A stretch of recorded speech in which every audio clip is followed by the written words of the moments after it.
กับน้องเดือน12สัญญาว่าไว้ขายเข้าอยู่นะแล้วจะมาสู่ขอสามวัย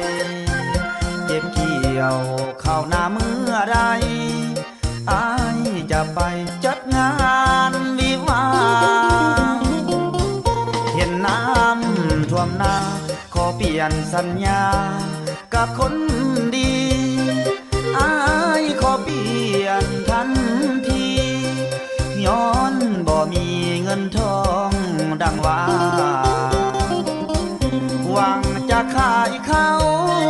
จึงต้องเศร้าย้อนน้ำท่วมนาขอเลื่อนเอาไปปีหน้าอ้ายสิมาสู่ขอแน่นอนฝนตกน้ำจนไหลล้นบ่าไหลล้นขึ้นท่วมทุ่งนาไหลท่วมป่าไหลท่วมดงดอนนาทุ่งนาทาม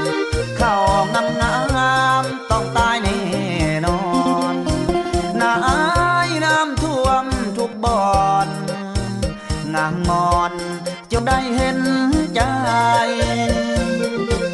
เห็นน้ำท่วมนาก็เปลี่ยนสัญญาสิได้บอกขอให้น้องคอยรอจะไปขอน้องนางปีใหม่ปีนี้ผิดหวังแต่ก็ยังปีหน้าต่อไปน้ำเก่งบ่ท่วมดังใจอ้ายจะไปสู่ขอน้องนา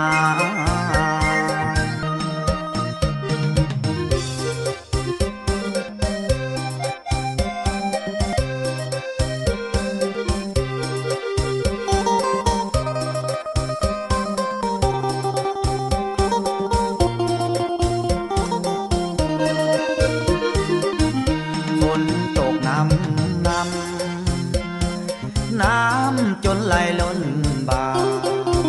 ไหลล้นขึ้นท่วมทุ่งนาไหลท่วมป่าไหลท่วมดงดอนนาทุ่งนาทามเข้างามต้องตายแน่